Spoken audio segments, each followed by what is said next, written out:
ونستعينه ونستغفره ونعوذ بالله من شرور أنفسنا ومن سيئات أعمالنا من يهده الله فلا مضل له ومن يضلل فلا هادي له وأشهد أن لا إله إلا الله وحده لا شريك له وأشهد أن محمدا عبده ورسوله يا أيها الذين آمنوا اتقوا الله حق تقاته ولا تموتن إلا وأنتم مسلمون يا أيها الناس اتقوا ربكم الذي خلقكم من نفس واحدة وخلق منها زوجها وبث منهما رجالا كثيرا ونساء واتقوا الله الذي تساءلون به والأرحام إن الله كان عليكم رقيبا يا أيها الذين آمنوا اتقوا الله وقولوا قولا سديدا يصلح لكم أعمالكم ويغفر لكم ذنوبكم ومن يطع الله ورسوله فقد فاز فوزا عظيما فإن أصدق الحديث كتاب الله وخير الهدي هدي محمد صلى الله عليه وسلم وشر الأمور محدثاتها وكل محدثة بدعة وكل بدعة ضلالة وكل ضلالة في النار. My dear respected brothers and sisters in Islam, today's khutbah is going to be about the importance of seeking knowledge. And for us to appreciate the importance of seeking Islamic knowledge, we have to wind the clock back a good few hundred centuries to the century in which the Prophet ﷺ was born and his companions were around him, and the century after that, the Tabi'een. The reason why is because that is where the knowledge was first revealed, in that period. And they understood, these companions of the Muhammad ﷺ and the Messenger himself understood its importance. They understood how Islamic knowledge would give them success in this life and success in the hereafter. They understood that without Islamic knowledge, that they would go astray, and they would end up worshipping other than Allah, or they would be sinful individuals who would end up in the hellfire, ruining their dunya and ruining their hereafter. They understood that Islamic knowledge, attaining it, was the source of their victory against their enemies. And you will see in this khutbah, inshallah, how that became clear, the efforts that they went to, and they strove so hard to preserve the knowledge. It's unimaginable. But they had to do it for another reason, not only for themselves, for their success in this dunya and success in the hereafter, to protect them from going astray. But they had to do it for another reason. And that reason was that Allah Jalla wa Ala had ordained that they would preserve this knowledge for centuries to come. So we, 14, 15, 100 years later, we have the perfect Islam as it was revealed to Muhammad sallallahu alaihi wasallam. And this will exist until Yawm al-Qiyamah. So they also knew they had this task at hand. They had this huge task at hand for us, for generations before us and generations to come after us. So let us look. In the first generation there was a man. He came to Abu Darda. Abu Darda radiallahu ta'ala anhu was a companion of the Messenger sallallahu alaihi wasallam, and he used to live in Damascus after the Prophet sallallahu alaihi wasallam had passed away. So Abu Darda, when this man came to him, he said to him, "What has brought you here, oh my brother?" And this individual, this man, he said to him that a hadith which I heard that you have. I heard that you have heard a hadith from the Messenger sallallahu alaihi wasallam, so I've come to hear this from you. So Abu Darda was quite taken back, and he said to him, "Have you not come for any worldly need from me or from others in this area?" He said, "No, nothing." He said, "Do you not have any business to attend to while you're here?" He said, "No, nothing. I've only come to seek this one hadith which I understood that you have." So upon hearing this, Abu Darda radiallahu ta'ala anhu, he said, "Verily I heard the Messenger sallallahu alaihi wasallam say, whoever travels a path seeking knowledge, Allah Jalla wa Ala will place him upon a path leading to paradise. The angels, they lower their wings for the students of Islamic knowledge, pleased with his striving for Allah's sake. The creatures in the heavens, meaning the skies, and even in the earth, meaning the land, they seek forgiveness for the seeker of Islamic knowledge. Even the fish in the depth of their water seek forgiveness for the one who seeks Islamic knowledge. The superiority of a religious scholar over a very devout worshipper is like that of the moon over everything else, meaning the stars are smaller and the moon is bigger. The religious scholars, those learned ones, they are the heirs, the inheritors of the prophets. And the prophets do not leave behind any money or any wealth. Rather, they leave behind knowledge. And so whoever inherits this knowledge has a bountiful share. And this hadith, my brothers, is narrated in Imam Ahmed, Abu Dawud, Tirmidhi, Ibn Majah, and it's Sahih. So when you look at this hadith, in a nutshell, it's showing us 2 or 3 things here. One of the things is the great virtues attached to seeking knowledge, Islamic knowledge. Why did Allah Jalla wa Ala say even the fish in the sea will seek forgiveness for the people who seek Islamic knowledge? Why? Because there's people who seek Islamic knowledge, they preserve it in their hearts and their minds, and they act upon it, and then they teach to others. What they are doing, they are preserving the knowledge for generations to come afterwards. The creatures, the birds in the sky, in the air, and even the creatures on the land, the animals, they all ask Allah to forgive this person, to have mercy upon this person. Can you see why Allah Jalla wa Ala gave great importance, great virtue, great reward for the one who seeks knowledge? Because this knowledge is the foundation, the essence, is the basis of our religion. Without this knowledge, all of us are astray. Without this knowledge, we will not know how to pray, we will not know how to fast, we will not do anything. And the shaitan will come and lead us all astray. Another important thing to remember in this hadith also is that the man, he was sincere in seeking knowledge. He didn't come for business, he didn't come to visit anybody, he didn't come for no worldly gain, but he went there to hear a hadith of Rasulullah sallallahu alayhi wa sallam. So this shows you the mindset that we have to be in when we seek knowledge. And if we want to be of those who are preserving the religion in this 2014 for years to come, for generations to come, we'll write books and articles, we'll teach and other, we'll benefit and we'll pass knowledge along to our children and their children and other communities, then we have to be sincere, seeking Allah Jalla wa'ala's pleasure. The companions of Muhammad sallallahu alayhi wa sallam, they would sit with him sallallahu alayhi wa sallam in every opportunity they could get.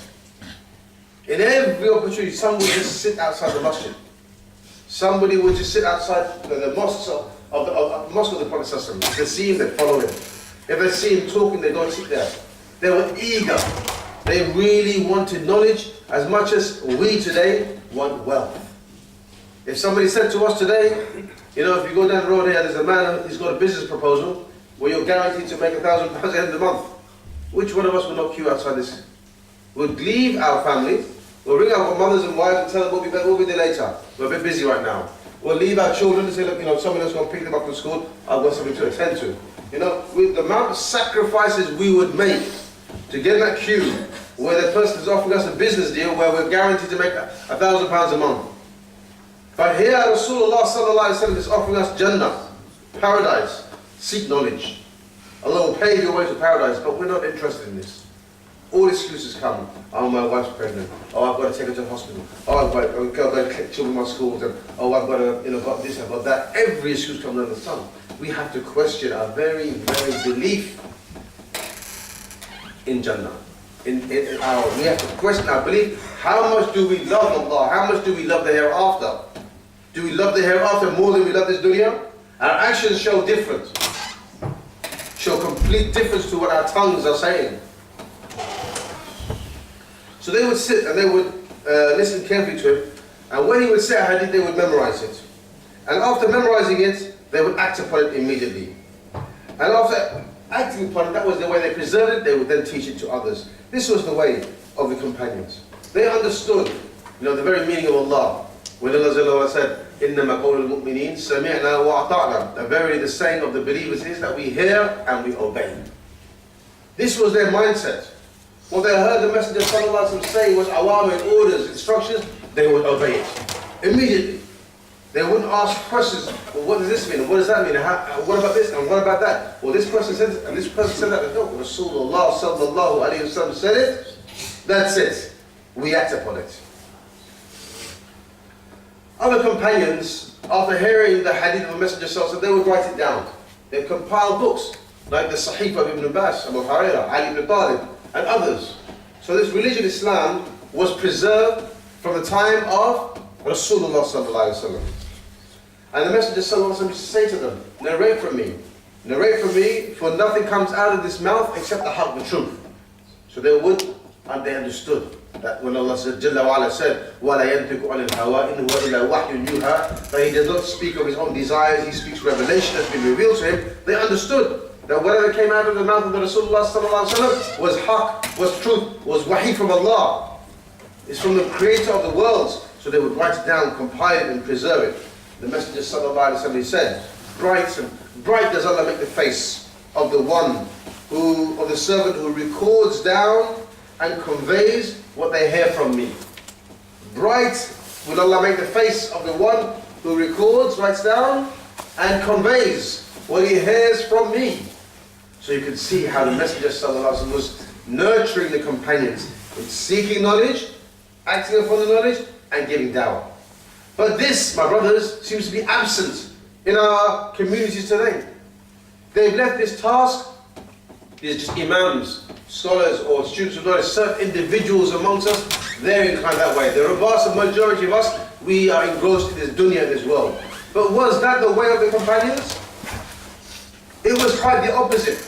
The companions around Muhammad sallallahu alaihi wasallam, 95% of them or more were all engaged, all of them, not in seeking knowledge, acting upon knowledge, preserving knowledge and conveying knowledge.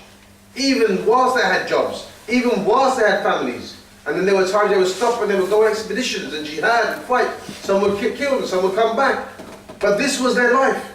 And Imam Malik, he said that nothing will fix the latter generations, meaning our generations, except that which fixed the former generations. So look at what the companions, how they fixed their generation. How did they expand to different parts of the world, to Persia, to Rome, to the Arabian Peninsula, even to the west, as far as Spain. How did this happen?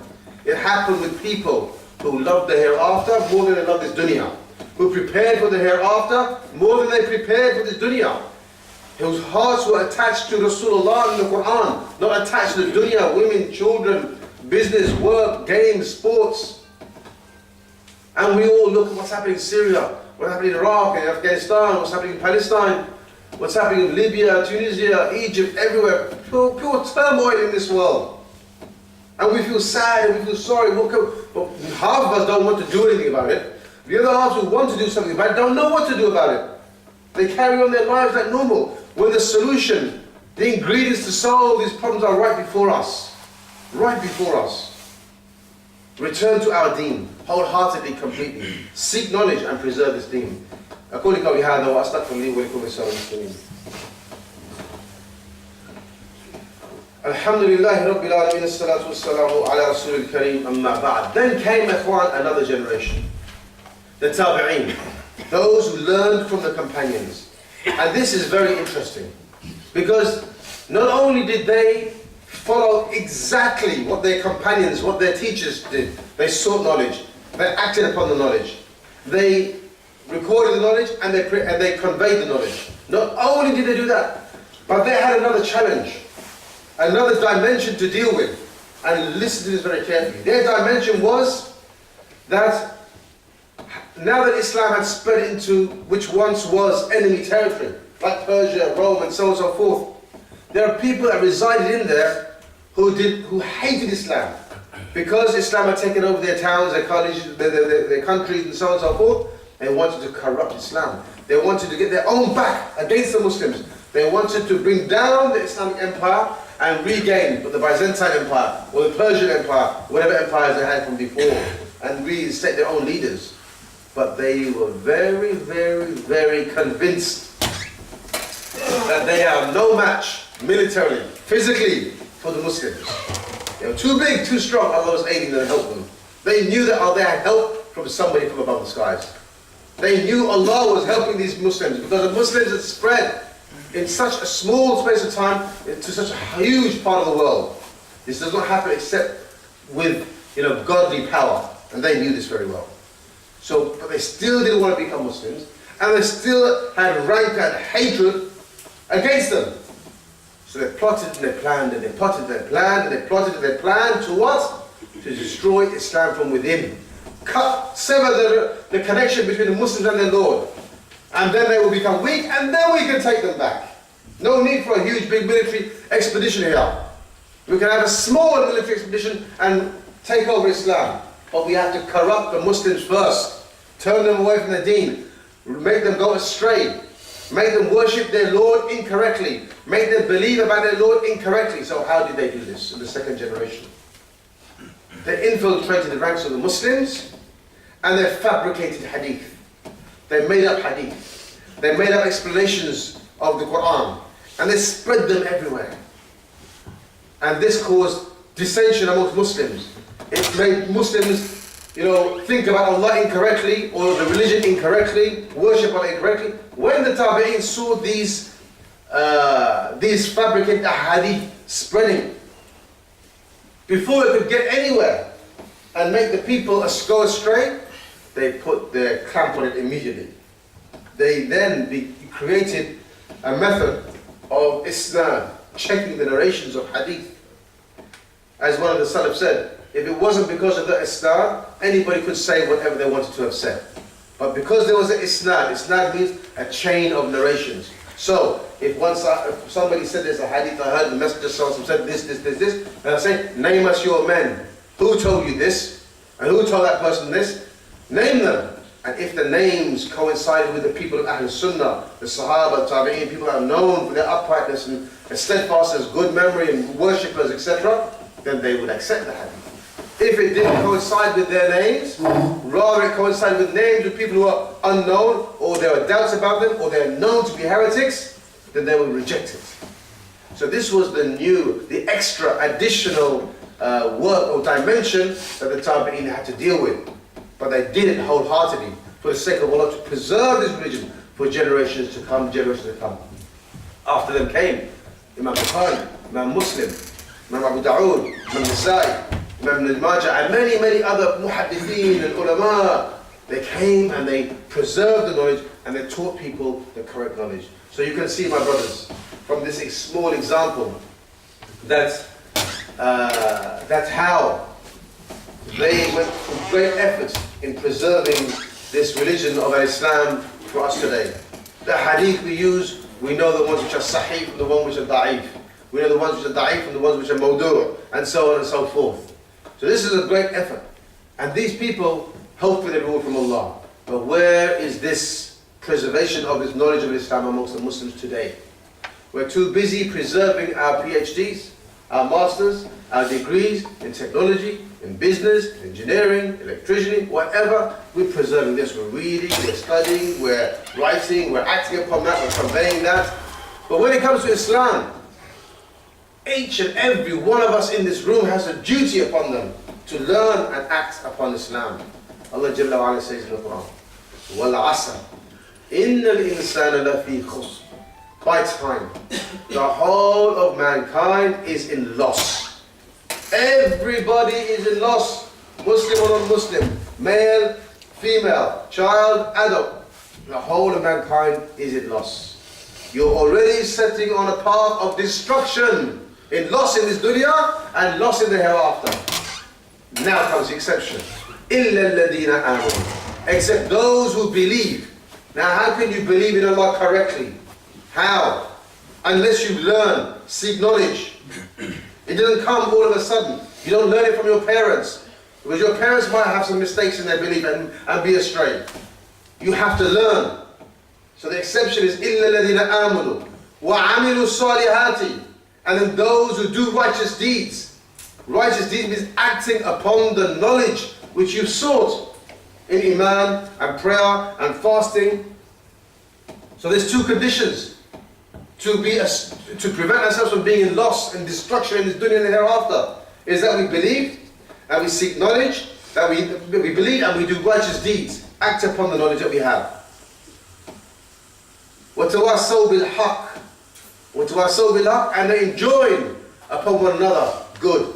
Meaning, you convey dawah. You're enjoining the people to seek knowledge. You're enjoining the people to act according to Islam. So here you got belief, then you got action, and then you got conveying to the people the dawah. وَتَوَاسَوْا بِالصَّبْرِ, and then patience. Patience upon what? The harm that will come to you all for the first three. For believing correctly, because you're going to have enemies telling you you're believing incorrectly. For acting upon Islam, because you're going to have enemies telling you you're acting upon Islam incorrectly. And for conveying, some people will not like what you convey. Being patient. And if you fulfill these four duties, then you will not be in loss in this dunya or the hereafter. You will be guided right, and Allah Jalla wa Ala will open doors for you which you never imagined and make your life easy for you. Today, my brothers, knowledge is so important, because today the halal has become haram amongst the Muslims, and some haram has become halal amongst the Muslims. You know, obedience has been made to be disobedience in the eyes of Muslims. Disobedience in the sight of Allah has been made to make obedience in the sight of some Muslims. And let me give you one example. One of the biggest sins that a person can do, or the biggest sin a person can do, is what? Is making shirk with Allah. Associating partners with Allah is the biggest sin, a crime that anybody can do. As the Messenger said, وَاجْتَنِبُوا السَّبْعَ الْمُوبِقَاتِ, abstain from the seven most evil, most major of sins. And the first one he said was shirk billah. Associating partners with Allah is the worst. إِنَّهُ مَنْ يُشْرِكْ بِاللَّهِ فَقَدْ حَرَمَ اللَّهُ عَلَيْهِ الْجَنَّةِ. Whoever makes shirk with Allah, Allah has made Jannah, paradise, for him haram. إِنَّ اللَّهَ لَا يَغْفِرُ أَنْ يُشْرَكَ بِهِ وَيَغْفِرُ مَا دُونَ ذَلِكَ لِمَنْ يَشَاءُ. Verily Allah does not forgive anybody who makes shirk with him, but he forgives every other sin other than that for whomever he wants. Understand, shirk is a crime, worst of crimes. Yet today, some Muslims have turned this shirk, act of shirk, into an obligation in Islam. It is an obligation for you, some Muslims say, to raise your hand and say, Ya Ghuzi Azam, give me this and give me that, give me this and give me that. Obligation upon you to go to a grave and raise your hand and say, give me this and give me that, help me this and help me here. Bypassing Allah. You're going through an intermediary. This is shirk. Calling upon Allah. They've turned this into an obligation. You see how they made the prohibition into an obligation? This is the state of the Ummah. Now you can see why we have to seek knowledge. Allah Jalla said about these people, زُوِّلَ لَهُمْ أَعْمَالُهُمْ فَهُمْ يَعْمَهُونَ, that their actions have been beautified for them. So they are blinded. They are blinded. These are the people who are in loss, who didn't check what they believed, didn't check their actions they were doing. They didn't convey the correct message, and they weren't patient. We try to challenge anything which is wrong. So my brothers, we ask Allah to make us understand the importance of seeking knowledge. And we have classes here in this masjid. Juma'h will explain after the khutbah, inshallah, the classes we have. Attend them, brothers. Make sacrifice. Especially youngsters, don't wait to go 30, 40, 50, now seek knowledge then. When I've done my business, I'll seek knowledge then. You may not live till then. And from now until then, you will go astray. You'll sin, you'll be depressed, you'll be upset, you'll ask why? Brothers, if you attend the Islamic knowledge lectures regularly, you will taste the sweetness of faith. You will see how sweet it is, how happy you feel when you sacrifice for Allah. You sacrifice for Him what you like, and you come and you sit down. I could be doing many things this evening, but no, I've shunned all that. I've come sit here, and I'm going to listen to Hadith, I'm going to listen to Quran, and I'm going to better myself with that intention. And Allah Jalla wa Ala will make you, Allah Jalla will descend in your hearts as sakina, tranquility, peace, ease, happiness. and then you see a new meaning of life. We ask Allah Jalla Akhwan to give us all the tawfiq to implement what we've just heard. أقول قولي هذا أستغفر لي ولكم ولسائر المسلمين وأقيم الصلاة.